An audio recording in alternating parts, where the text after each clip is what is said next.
అందరికీ నమస్తే అండి. Welcome back to AVR Telugu blogs.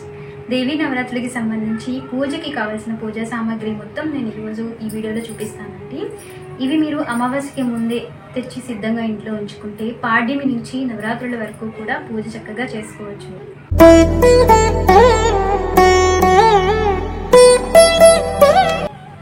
నవరాత్రుల పూజకి ముందుగా అమ్మవారి ఫోటో తీసుకోవాలండి. అమ్మవారి ఫోటో ఎంత నిండుగా ఉంటే నవరాత్రులు ఆ తల్లి పూజ మనం అంత బాగా చేసుకోవచ్చు, అంత భక్తి శ్రద్ధలు కూడా మనకి కలుగుతాయి.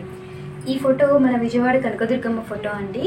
కొంతమంది పులి మీద ఉన్న అమ్మవారి ఫోటో కూడా పూజిస్తారు, అలా అయినా చేసుకోవచ్చు. ఒకవేళ దుర్గాదేవి ఫోటో లేకపోతే వేరే ఏ ఫోటో అయినా పెట్టుకుని నవరాత్రుల పూజ చేసుకోవచ్చు. దుర్గాదేవి ఫోటో లేకపోతే వేరే ఏ అమ్మనైనా పూజించవచ్చు. పీఠం ఏర్పాటు చేసుకునే వాళ్ళైతే అమ్మవారి పీఠం కొంచెం హైట్లో ఉండేలాగా పీఠాన్ని పెట్టుకోవాలి. కింద ఉన్న పీఠ ఉంది కదా, అంత కిందకి ఉండేలాగా నేలకి దగ్గరలో పీఠం పెట్టకూడదండి. కనీసం 3 అడుగుల హైట్, ఇలా కొంచెం హైట్లో ఉండేలాగా మాత్రమే పీఠాన్ని ఏర్పాటు చేసుకోవాలి. ఒకవేళ నవరాత్రులు పీఠం పెట్టి చేయలేని వాళ్ళు నిత్య పూజ ఎక్కడైతే చేసుకుంటారో పూజా మందిరంలో అక్కడే నవరాత్రి పూజ కూడా చేసుకోవచ్చు. పూజ కోసమని దుర్గాదేవి విగ్రహం కానీ, పరమేశ్వరుడి విగ్రహం కానీ, అలానే వినాయకుడి విగ్రహం కానీ, ఈ విగ్రహాలు మీ దగ్గర ఉంటే పూజకి సిద్ధంగా ఉంచుకోవచ్చండి. విగ్రహాలు లేకపోయినా ఫోటోనే పూజించుకోవచ్చు.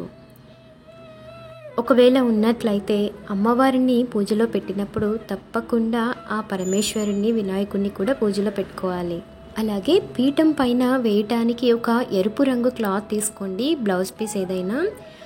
ఒకవేళ కలశం పెట్టినట్లయితే ఇంకొకటి ఎక్స్ట్రాగా అవసరం అవుతుంది కలశం పైన పెట్టడానికి. ఇవి వాడనివి కొత్తవి తీసుకోవాలండి. అమ్మవారికి ఎరుపు రంగు అంటే ఇష్టం కాబట్టి ఎరుపు రంగులో ఉన్న క్లాత్ తీసుకోండి.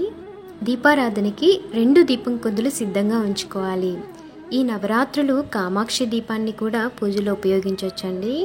పీఠాన్ని ఏర్పాటు చేసేటప్పుడు పీఠం కింద ముగ్గు వేయడానికి బియ్యపిండి కావాలి. తప్పకుండా బియ్యపిండితోనే ముగ్గు వేయాలి.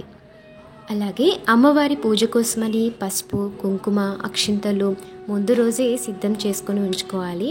ఈ పసుపు కుంకుమలో కొద్దిగా జవ్వాది లిక్విడ్ కానీ, జవ్వాది పౌడర్ కానీ, అలాగే కొద్దిగా పచ్చకర్పూరం నలిపి పసుపు కుంకుమలో కలపాలండి. అక్షింతలు మాత్రం 9 రోజులకి సరిపడా ఒకేసారి కలుపుకోవచ్చు. అక్షింతలు కలపడం కోసమని జవ్వాది పౌడర్, అలాగే జవ్వాది లిక్విడ్, అందులో కొద్దిగా పచ్చకర్పూరం, ఆవు నెయ్యి, పసుపు ఇవన్నీ వేసి అక్షింతలు కలుపుకోండి. మంచి నీటితో, మామూలుగా నీటితో కలిపిన అక్షింతలు అయితే ఏ రోజుకి ఆ రోజు మాత్రమే వాడాలి. ఆవు నెయ్యితో కలిపిన అక్షింతలు అయితే మనం ఎన్ని రోజులైనా వాడుకోవచ్చు. ఈ అక్షింతలు, కుంకుమ, పసుపు ఎలా ప్రిపేర్ చేసుకోవాలో నేను ఇంకొక వీడియోలో కూడా క్లియర్గా చూపిస్తాను. అలాగే పూజలో వాడడానికి పంచపాత్ర, ఉద్దరిని, ఒక ప్లేట్, ఈ 3 కూడా దేవుడి పూజ కోసమని మనం ఉపయోగిస్తామండి. అలాగే ఎక్స్ట్రాగా ఇంకొక చెంబు కూడా ఉంచుకోండి, అది ఆచమనానికి. గంట, హారతి ప్లేట్ ఇవన్నీ కూడా పూజకి సిద్ధంగా ఉంచుకోవాలి. ఇందులో ఏది కూడా స్టీల్ వాడకండి. ఇత్తడి కానీ, వెండి కానీ, రాగి కానీ ఏవైనా వాడచ్చు, కానీ స్టీల్ మాత్రం వాడకూడదు. అలాగే గంధం, కర్పూరం, మామూలుగా అయితే కర్పూరం బిళ్ళలు ఇలాంటి ప్యాకెట్ చాలామంది వాడతారు కదండి. అది కాకుండా ఈ నవరాత్రులు కూడా ఇలా పచ్చకర్పూరం ఉపయోగించండి. పచ్చకర్పూరం అనేది చాలా మంచిదండి దేవతలకి పూజ చేసినప్పుడు హారతి ఇస్తే. అలాగే వత్తులు, ప్రతిరోజు అమ్మవారికి యజ్ఞోపవీతం సమర్పించడానికి దూదిదండ. అఖండ జ్యోతి పెట్టుకునే వాళ్ళైతే ఈ వత్తి తెచ్చి ఉంచుకోవాలండి. అఖండ జ్యోతిలోకి ఇలా సపరేట్గా వత్తి అమ్ముతారు, సో అది తెచ్చుకోవాలి. అలాగే పసుపు, కుంకుమ అక్షింతల్లో కలపడానికి, ప్రతిరోజు అమ్మవారి పూజలో ఉపయోగించడానికి జవ్వాది లిక్విడ్ తెచ్చి ఉంచుకోండి. 9 రోజులు మన ఇంట్లో నుంచి సువాసనలు ఎప్పుడు వెదజల్లుతూ ఉండాలి. ఈ లిక్విడ్ని ప్రతిరోజు మనం వెలిగించే దీపంలో ఒక్కొక్క డ్రాప్ వేయచ్చు. అలాగే ప్రతిరోజు అమ్మవారికి తాంబూలం సమర్పించడానికి తమలపాకులు, వక్కలు. ఈ నవరాత్రుల్లో 2 పూట్ల ధూపం వేయటానికి సాంబ్రాణి పుల్లలు, ధూప్ స్టిక్స్, ఇలా కప్ ధూప్ స్టిక్స్ మనకి మార్కెట్లో అమ్ముతారు కదండి, సో ఇదైనా వెలిగించవచ్చు. వీటికన్నా కూడా ప్రతిరోజు ఒక చిన్న కొబ్బరి చిప్పని కాల్చి సాంబ్రాణి ధూపం వేస్తే చాలా బాగా వస్తుందండి.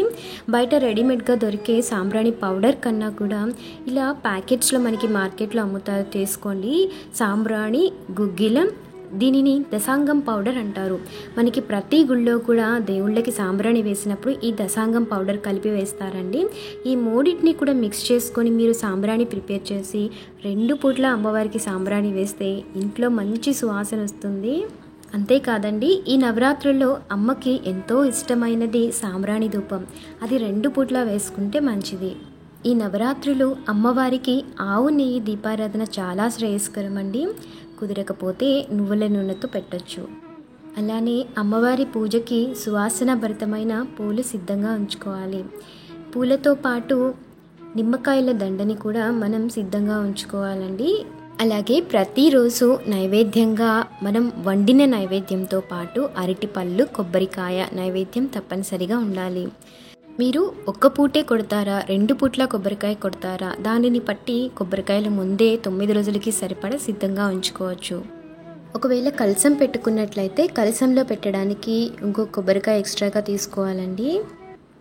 ప్రతిరోజు అమ్మవారికి తాంబూలం చూపించడానికి ఆకు, ఒక్క, అరటిపండు చూపిస్తే సరిపోతుందండి.